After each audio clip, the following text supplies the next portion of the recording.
Following the death of Joshua, the tribal federation of Israel entered a volatile power vacuum. During this early Iron Age period, the Israelites lived in a state of constant vulnerability, lacking any centralized leadership or standing army. The external threat came from the Midianites, nomadic raiders who utilized a devastating tactical innovation: camel-mounted infantry. These raiders could cover 100 miles a day, allowing them to swarm the Jezreel Valley and pillage crops before local defenses could even assemble. But the biblical authors identify a more significant internal threat: canonization. The Israelites were abandoning their distinct laws and adopting the local pagan customs of the land they occupied, effectively assimilating into the very culture they were meant to replace.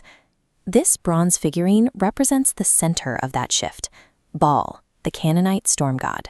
His raised right arm once held a lightning bolt, symbolizing his role as the deity of weather and fertility.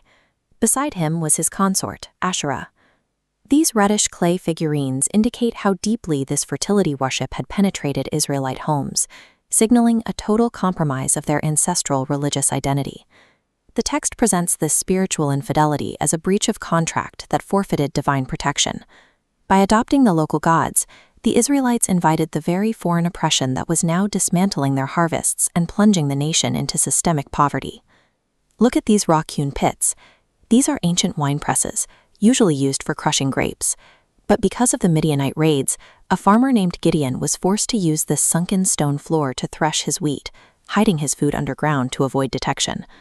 Gideon receives a divine commission to deliver his people, but his first act of resistance is performed in secret. Under the cover of darkness, he tears down his father's local altar to Baal, fearing the violent reaction of his own neighbors. When the townspeople discovered the act, Gideon's father challenged them to let the god defend himself.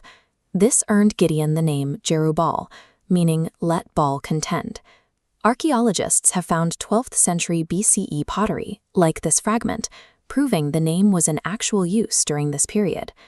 A fractured, idolatrous population now depends on this agricultural laborer, a man who was once too afraid to thresh wheat in the open, to repel an occupation force of 135,000 soldiers. In this era, an encounter with the divine was synonymous with a death sentence. When Gideon realizes he has seen the angel of the Lord, he expects immediate judgment. Instead, he receives a promise of safety and builds an altar he calls Yahweh Shalom, the Lord is peace, marking a psychological shift from terror to covenant wholeness. Gideon's subsequent military campaign was defined by impossible odds.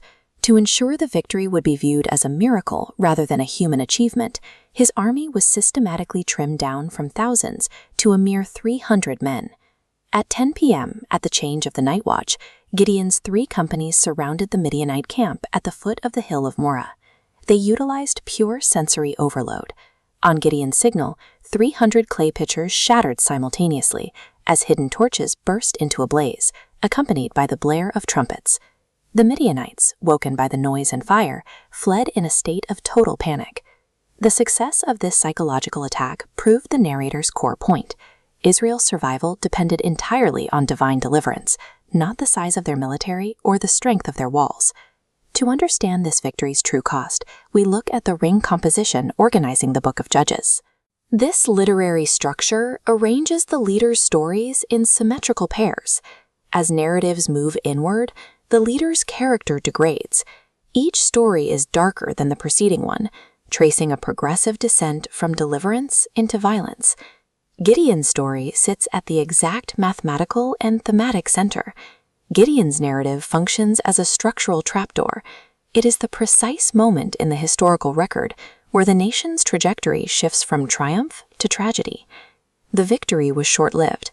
In the immediate aftermath, Gideon launched a series of brutal personal vendettas, torturing and executing his own countrymen who had failed to support his troops during the pursuit.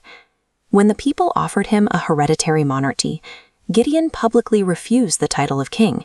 Yet he immediately began acting with the completely unchecked authority of a pagan monarch, accumulating gold and taking numerous wives. In his final years, Gideon demanded gold earrings from the battle's spoils to forge an ephod, a religious object that the text says became a snare. the Israelites immediately began to worship it as a new idol. The man who began his journey by tearing down a pagan idol ends it by constructing a new one. In a few years, he transitioned from a reformer to the architect of the very idolatry he was commissioned to destroy. From this central pivot point, the nation entered a freefall. The subsequent judges became increasingly violent and alienated from their God, culminating in the self-absorbed vengeance of Samson and the total disintegration of tribal unity. The resulting societal collapse was total and absolute. The book ends with horrific accounts of civil war and atrocities, signaling the complete breakdown of the covenant order Gideon was supposed to restore. The narrative closes with the haunting summary of a lawless age. In those days, there was no king in Israel. Everyone did what was right in their own eyes.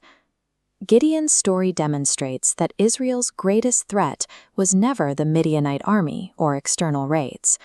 It is a 3,000-year-old warning that when a society completely abandons its objective moral framework, it inevitably spirals towards self-destruction.